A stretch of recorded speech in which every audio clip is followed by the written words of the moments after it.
ஓம் சாய்ராம். சகலம் சாய்பாபா நேயர்களுக்கு என்னுடைய அன்பான வணக்கங்கள். ரொம்ப நாள் ஆச்சு நம்ம வீடியோஸ் பார்த்து. நான் பர்சனல் வேலையில் ரொம்ப பிஸியாக இருந்தேன். பொங்கல் வேலையிலையும் பிஸியாக இருந்தேங்கனால என்னால் ரெகுலராக வீடியோஸ் கொடுக்க முடியலை. ஸோ இன்னையிலேருந்து உங்களுக்கு ரெகுலராக வீடியோ முடிஞ்ச அளவுக்கு தொடர்ந்து கொடுக்கணும் அப்படின்னு முயற்சி பண்ணுறேன். இன்றைக்கி வீடியோவில் நம்ம பார்க்க போகிறது என்னுடைய நியூ இயர் மிராக்கிள் தான். பட் வீடியோக்குள்ளே போகிறதுக்கு முன்னாடி மறக்காமல் வீடியோவை லைக் பண்ணிவிட்டு சேனலை சப்ஸ்கிரைப் பண்ணிக்கோங்க. இப்போ நம்ம வீடியோக்குள்ளே போகலாமா? வணக்கம், இது சகலமும் சாய்பாபா. ஓகே, நான் ஆல்ரெடி சொன்ன மாதிரி எப்பயுமே இந்த வருஷம் பிறந்தாலே நான் இந்த நியூ இயர் மிராக்கிள் அப்படிங்கிறது கண்டிப்பாக ஷேர் பண்ணுறது உண்டு. அண்ட் இப்போ ரீசெண்டாக கேட்டிருந்தீங்க, நியூ இயருக்கு உங்களுக்கு என்ன பிளெஸிங்ஸ் கிடச்சிது, நீங்கள் எதுவுமே சொல்லவே இல்லையே, வருஷம் சொல்லுவீங்களே அப்படின்னு சொல்லிட்டு.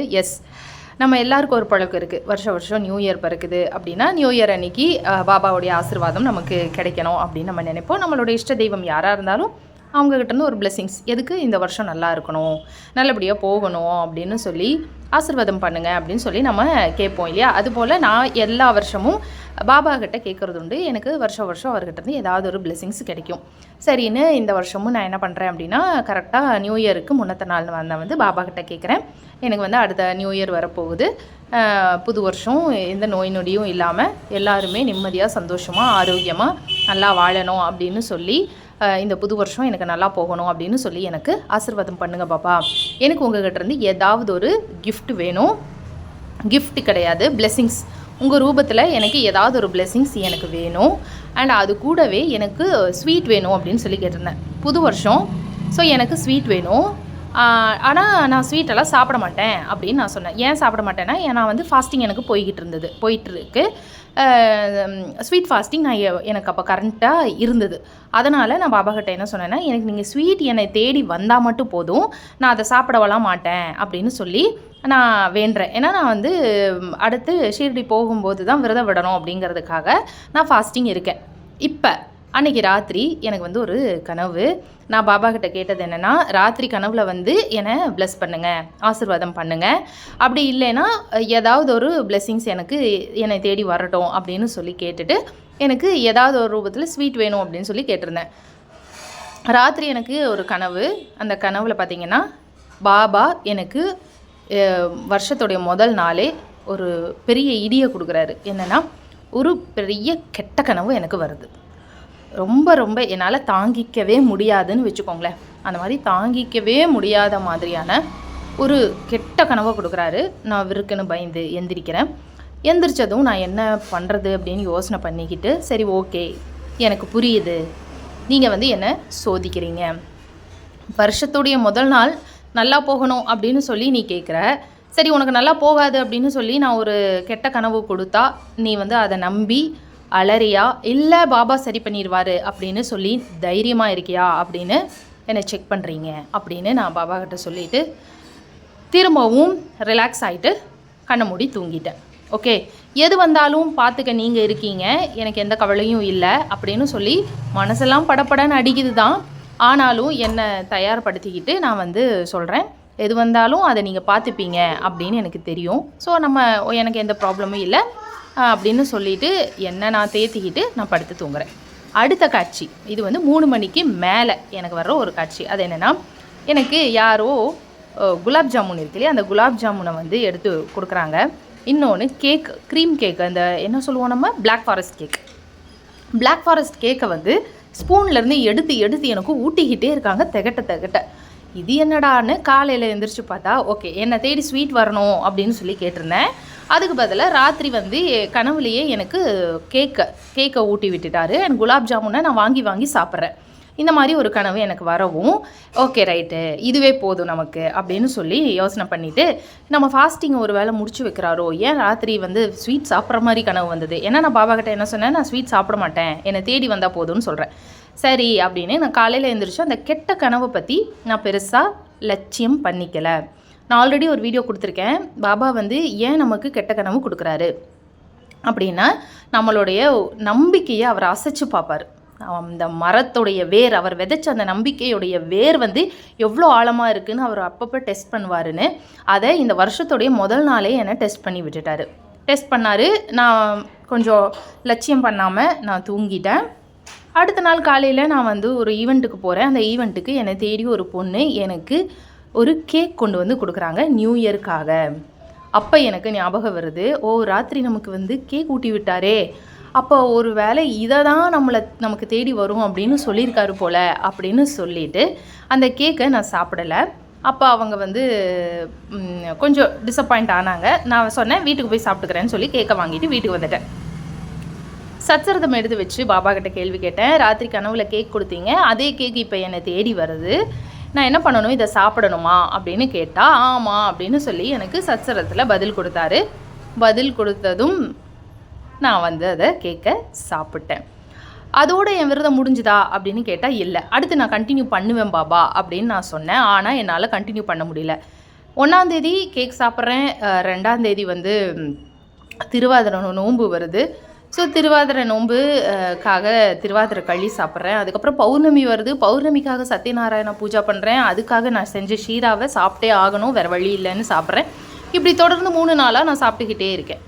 அப்போ நான் புரிஞ்சுக்கிட்டேன் அவர் விரதத்தை முடிச்சு வச்சுட்டாரு அப்படின்னு சொல்லிட்டு சந்தோஷமாக என் விரதத்தை முடிச்சுக்கிட்டேன். அடுத்தது நான் பாபா கிட்ட கிஃப்ட் கேட்டிருந்தேன் இல்லையா, கரெக்டாக நியூ இயர் அன்னைக்கு சம்மந்தமே இல்லாமல் என் ஹஸ்பண்ட் வந்து எனக்கு ஃபோன் பண்ணி, நான் இந்த மாதிரி ட்ரெஸ் எடுத்திருக்கேன், உனக்கு எது பிடிச்சிருக்குன்னு சொல்லி பாருன்னு சொல்லி வாட்ஸ்அப் பண்ணுறாரு. வாட்ஸ்அப் பண்ணால் அதில் ஒன்று எல்லோ கலர், இன்னொன்று ப்ளூ கலர். நான் வந்து ப்ளூ கலரை சூஸ் பண்ணுறேன். என் ஹஸ்பண்ட் வந்து எல்லோ வாங்கிக்கிறியான்னு கேட்குறாரு. இல்லை வேண்டாம், எல்லோ எத்தனை தான் எல்லோ வாங்குறது, நான் ப்ளூ வாங்கிக்கிறேன் அப்படின்னு சொல்லி ப்ளூ வாங்கிக்கோங்கன்னு சொல்கிறேன். ஓகே, அடுத்தது பார்த்தீங்கன்னா எனக்கு ஸ்ட்ரைக் ஆகுது, ஒரு வேளை இது பாபா நமக்கு கொடுக்குற கிஃப்ட்டோ. கரெக்டாக ஜனவரி 1 நியூ இயர் அன்றைக்கி தான் அவர் எனக்கு ஃபோன் பண்ணுறாரு, இந்த மாதிரி ஆஃபர் போட்டிருக்காங்கன்னு சொல்லிட்டு. இப்போ அதை தான் நீங்கள் ஸ்க்ரீனில் பார்த்துட்ருக்கீங்க.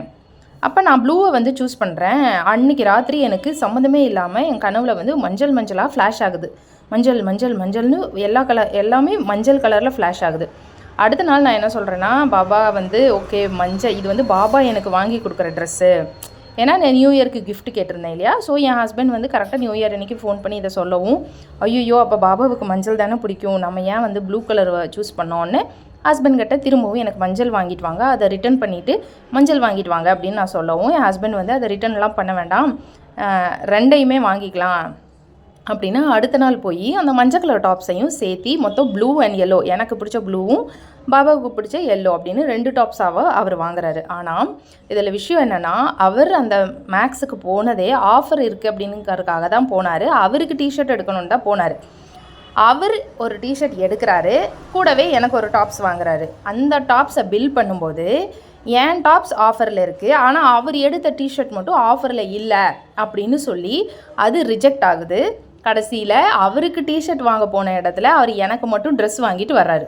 அப்போ அவரே சொன்னார், இது என்ன இது, நான் எனக்கு வாங்க போய் கடைசியில் உனக்கு மட்டும்தான் வாங்கிட்டு வரேன், என்னுடைய டிஷர்ட் ஆஃபரில் இல்லைன்னு சொல்லிட்டாங்க, நான் எனக்கு வாங்கவே இல்லை, இது கண்டிப்பாக சொல்கிறேன் இது பாபாவுடைய வேலை தான், உனக்காக தான் என்னை வந்து போக வச்சுருக்காரு அப்படின்னு சொல்லவும் எனக்கு பயங்கர சந்தோஷம். இப்போ நான் பாபாவுக்கு பிடிச்ச எல்லோ கலர்லேயும் டாப்ஸ் வாங்கிட்டேன், எனக்கு பிடிச்ச ப்ளூ கலர்னு 2 டாப்ஸாக எனக்கு நியூ இயர் அன்றைக்கி வந்தாச்சு. இதோட நான் கிஃப்ட் வந்து முடிஞ்சுது அப்படின்னு நான் விட்டுட்டேங்க. உண்மையாலுமே நான் விட்டுட்டேன், முடிஞ்சுது. எனக்கு ஸ்வீட் வேணும்னு சொல்லி கேட்டேன், தேடி வந்துச்சு, கேக் சாப்பிட வச்சார். அண்ட் அதே போல் ட்ரெஸ் வாங்கி கொடுத்துட்டாரு. ஓகே, ஆனால் நான் வந்து ட்ரெஸ் இதெல்லாம் எதிர்பார்க்கவே இல்லை. நான் எதிர்பார்த்தது அவர் சம்மந்தமாக ஏதாவது ஒன்று நமக்கு வந்தால் ஓகே அப்படின்னு நினச்சேன். பட் அது வரல, பரவாயில்லன்னு எனக்கு இதுலேயே அவ்வளோ குஷி. ஆஹா, ட்ரெஸ்ஸு வாங்கி கொடுத்துட்டாரு. ஏன்னா நான் ஒரு ட்ரெஸ் பைத்தியம், உங்கள் எல்லாருக்கும் தெரியும் எனக்கு ட்ரெஸ் பைத்தியம். நான் எத்தனை ட்ரெஸ்னாலும் வாங்கிட்டே இருப்பேன், போட்டுக்கிட்டே இருப்பேன்னு எனக்கு அவர் புது வருஷத்துக்கு புது ட்ரெஸ் வாங்கி கொடுத்துட்டாரு. கரெக்டாக 1ஆந்தேதி முடிஞ்சு 2ஆந்தேதி முடிஞ்சு கரெக்டாக பார்த்திங்கன்னா ஒரு 7ஆந்தேதி எனக்கு வந்து ஒரு சப்ஸ்கிரைபர் இன்ஸ்டாகிராமில் எனக்கு மெசேஜ் பண்ணுறாங்க, நான் மயிலாப்பூர் கோயில் லைனில் நின்றுக்கிட்டு இருக்கேன், எனக்கு வந்து உங்களுக்கு ஒன்று அனுப்பணும்னு தோணிக்கிட்டே இருக்குது, ப்ளீஸ் எனக்கு உங்களுடைய அட்ரஸ் அனுப்புகிறீங்களா அப்படின்னு சொல்லி கேட்கவும், நானும் அவங்களுக்கு என்ன இதுன்னு கேட்டுட்டு அட்ரஸ் அனுப்புகிறேன். ஆனால் அவங்க என்ன அனுப்புகிறேன்னுலாம் சொல்லலை, உதி அனுப்புகிறேன்னு சொன்னாங்க. ஓகே, நான் வந்து என்ன நினச்சிட்டேன், ஓகே சரி நிறையா உதி மயிலாப்பூர் பாபா கோயிலேருந்து வரும், நெக்ஸ்ட் பேட்ச் வந்து நம்ம எல்லாருக்கும் உதி அனுப்பிடலாம் அப்படின்னு சொல்லிட்டு பயங்கர சந்தோஷம். எனக்கு பெரும்பாலும் இந்த மாதிரி சப்ஸ்கிரைபர்ஸ் வந்து அந்தந்த ஊரில் இருக்கிற கோயிலேருந்து உதியெல்லாம் கலெக்ட் பண்ணி எனக்கு அனுப்புறதுண்டு. சரின்னு நான் அட்ரஸ் அனுப்பிட்டேன். அட்ரஸ் அனுப்புனதும் எனக்கு ஒரு பார்சல் வருது. பார்சல் ஓப்பன் பண்ணி பார்த்தா அவ்வளோ அழகாக அதில் என்ன இருக்குது அப்படின்னு நீங்களே பாருங்கள். பாபா ப்ளஸ் பண்ணுற மாதிரியான 2 கையையும் தூக்கி ஆசீர்வாதம் பண்ணுற மாதிரியான ஒரு ஃபோட்டோவும் ஒரு உதி பேக்கெட் 2 உதி பேக்கெட் வந்து அது கூட இருக்குது. அண்ட் அதில் இன்னொரு பாபா நின்றுக்கிட்டு இருக்கிற மாதிரி இருக்கார். ஆனால் க்ரீன் கலர் ட்ரெஸ்ஸில் இருக்கார். இப்போ எனக்கு இதை பார்த்ததும் எனக்கு மனசுக்கு பட்டுருச்சு. நம்ம தான் நியூ இயருக்காக கேட்டிருந்தோம், நீங்கள் எனக்கு ப்ளஸ் பண்ணணும் அப்படின்னு சொல்லி நான் கேட்டால், இந்த ஃபோட்டோவில் பாருங்கள் 2 கையையும் தூக்கி வச்சுட்டு அவர் என்ன ஆசீர்வாதம் பண்ணுற மாதிரியான ஒரு ஃபோட்டோவே எனக்கு அந்த சப்ஸ்கிரைபர் எனக்கு அனுப்புகிறாங்க. எனக்கு பயங்கர சந்தோஷம். வர்ற வரைக்கும் எனக்கு எந்த ஒரு இன்ட்யூஷனும் இல்லை, எதுவுமே எனக்கு தோணலை. பிரித்து பார்த்ததுக்கு அப்புறம் தான் எனக்கு புரிய வருது இது வந்து நமக்கு நியூ இயருக்கு தான் அப்படின்னு. அப்போ கரெக்டாக இது வந்த அன்னைக்கு இந்த பார்சல் வந்த அன்னைக்கு டேட்டு என்னன்னு பார்த்தீங்கன்னா 9 நவவிதா பக்தி அப்படின்னு சொல்லப்படுற அந்த 9 என்ன குறிக்கிற 9வது ஜனவரி 9ல் தான் எனக்கு இந்த பார்சல் வருது. ரொம்ப ரொம்ப சந்தோஷமாக இருந்தது. பாருங்கள், நான் வந்து புது வருஷத்தன்னைக்கு எல்லாருக்கும் உதி அனுப்பி தான் இந்த வருஷத்தையே தொடங்கினேன். என்னை தேடி ஒரு உதி வருது. அந்த ஃபோட்டோ பார்த்தீங்கன்னா நான் நிலவில் எங்கள் வீட்டு நிலவுக்கு மேலே கரெக்டாக மெயின் டோர் மேலே நான் ஃபிக்ஸ் பண்ணிட்டேன். எங்கள் வீட்டில் என்கிட்ட இல்லாத ஒரு ஃபோட்டோ. அந்த பொண்ணுக்கிட்ட நான் கேட்டபோது ஏன்னே தெரிலக்கா, எனக்கு இதை பார்த்ததும் உங்களுக்கு அனுப்பணும் அப்படின்னு தோணிக்கிட்டே இருந்துச்சு, அதனால தான் நான் அனுப்புனேன் அப்படின்னு அவங்க சொல்கிறாங்க. அப்போ அவங்களுக்கு அந்த இன்ட்யூஷனை கொடுத்தது யார்? பாபா. இதை அனுப்புன்னு பாபா எனக்கு சொல்லிக்கிட்டே இருந்த மாதிரி இருந்ததுக்கா, அதனால தான் நான் உங்களுக்கு அனுப்புனேன் அப்படின்னு சொல்லி அவங்க அதை என்கிட்ட ஷேர் பண்ணும்போது எனக்கு ரொம்ப சந்தோஷமாக இருந்தது. அதில் இன்னொரு விஷயம் என்னென்னு பாருங்கள், பாபா நின்றுக்கிட்டு இருக்க பாபா வந்து க்ரீன் கலர் ட்ரெஸ்ஸில் இருக்கார்ல, அது எதை குறிக்குது அப்படின்னு பார்த்தீங்கன்னா முருகனை தான் குறிக்குது. ஏன்னா டெய்லியும் ராத்திரியும் பாபாகிட்டையும் பேசிட்டு முருகர்கிட்டையும் பேசிட்டு தான் தூங்குவேன். முருகர்கிட்டையும் சொன்னேன், ஏதாவது ஒரு ரூபத்தில் என்னை ஆசீர்வாதம் பண்ண போருகா அப்படின்னு சொல்லிவிட்டு பாபாகிட்டையும் அதே வார்த்தையை சொல்லிட்டு தான் தூங்குறேன். ஆனால் பாருங்கள், இந்த பார்சலில் 2 இருக்குது. ஒரு ஃபோட்டோ பாபா 2 கையை தூக்கி வச்சுக்கிட்டு இருக்காரு. இன்னொரு ஃபோட்டோவில் பாபா ஒரே ஒரு கையை தூக்கி வச்சுக்கிட்டு இருக்காரு. அண்ட் பச்சை கலர் ட்ரெஸ்ஸில் இருக்கார், நின்றுக்கிட்டு இருக்காரு. அது சாக்ஷாத் முருகருடைய போஸ் இல்லையா? முருகர் தான் ஒரு கையை மட்டும் தூக்கிட்டு நின்றுக்கிட்டு இருப்பார். அண்ட் அந்த க்ரீன் கலர் முருகனை குறிக்குது. ஸோ எனக்கு இந்த பார்சலில் 2 பேர்த்துடைய ஆசீர்வாதமும் சேர்ந்து கிடச்சிருக்கு அப்படிங்கிறது தான் இங்கே ஹைலைட்டான ஒரு விஷயம். ஸோ இது வரைக்கும் பாபாவை க்ரீன் கலர் ட்ரெஸ்லாம் நான் பார்த்ததே இல்லை. ஃபர்ஸ்ட் டைமாக எனக்கு இப்படி க்ரீன் கலரில் வந்து வரவும் பளிச்சுன்னு எனக்கு புரிஞ்சிருச்சு, இது முருகன் தான். ஸோ நம்மளை பொறுத்த வரைக்கும் பாபா முருகர் 2 பேர்த்தையும் கும்பிட்ற எல்லாருக்கும் தெரியும், பாபாவும் முருகனும் வேறு இல்லை, 2 பேரும் ஒன்று தான். இதை அவரே பல பேர்த்துக்கிட்ட போய் சொல்லியிருக்காரு. அது இந்த விஷயத்துலையும் நிரூபணமாகுது. ஸோ இப்படியாக தான் இந்த 2026 எனக்கு துவங்குச்சு. பாருங்கள், முதல் நாளில் ஒரு கெட்ட கனவை கொடுத்து என்னை பயமுறுத்துறாரு. நான் பயப்படுறேனா இல்லையான்னு என் நம்பிக்கையோட ஆழத்தை சோதித்து பார்த்து நான் அதை சட்டை பண்ணிக்காமல் திரும்பவும் படுத்து தூங்கினதும் சந்தோஷத்தில் எனக்கு ஸ்வீட் ஊட்டி விடுறாரு. குலாப் ஜாமுன் கேக்குன்னு சாப்பிட்டு அதுக்கப்புறம் 9வது நாள் நான் கேட்ட ஆசீர்வாதத்தை எனக்கு கொடுக்குறாரு. அப்படின்னா இந்த இடத்துல நீங்கள் பாபாவை புரிஞ்சுக்கணும். ஸோ ட்ரெஸ்ஸு வாங்கி கொடுத்துட்டாரு. அண்ட் இந்த மாதிரி ஆசீர்வாதம் பண்ணுற மாதிரியான கரெக்டாக ஆசீர்வாதம் பண்ணுற மாதிரியான ஒரு ஃபோட்டோவையும் கொடுத்து உதியையும் கொடுத்து எல்லாம் நலம் அப்படின்னு சொல்லி ஆசீர்வாதம் பண்ணியிருக்காரு. அப்படிங்கிற போது எது வந்தாலும் எது நடந்தாலும் அது பாபாவின் காலடியில் சமர்ப்பணம். அவர் பார்த்துப்பார், அவரை தாண்டி தான் நமக்கு ஒன்று வரும். அதனால் நம்ம தைரியமாக இருக்கணும் அப்படிங்கிறத மனசில் வச்சுக்கோங்க. இப்படி பாபா உங்களை மட்டும் இல்லை, என்னையும் எல்லாத்தையுமே சோதிச்சுக்கிட்டே இருப்பாருங்கிறத தான் இந்த வீடியோ மூலமா நீங்கள் எடுத்துக்க வேண்டிய ஒரு டேக்அவே. ஓகே, கிஃப்ட் அனுப்புன அக்ஷயாவுக்கு தேங்க்யூ. வீடியோ நல்லா இருந்திருக்கும் அப்படின்னு நான் நம்புகிறேன். எப்படி இருந்துச்சுன்னு சொல்லி கமெண்ட் பண்ணிவிட்டு லைக் பண்ணிவிட்டு, உங்களுக்கும் நியூ இயருக்கு கிஃப்ட் வந்ததா என்ன வந்ததுங்கிறதையும் கமெண்ட் பாக்ஸில் கமெண்ட் பண்ணிவிட்டு மீண்டும் நம்ம இன்னொரு வீடியோவில் சந்திக்கலாம். நன்றி, வணக்கம், ஓம் சாய்ராம்.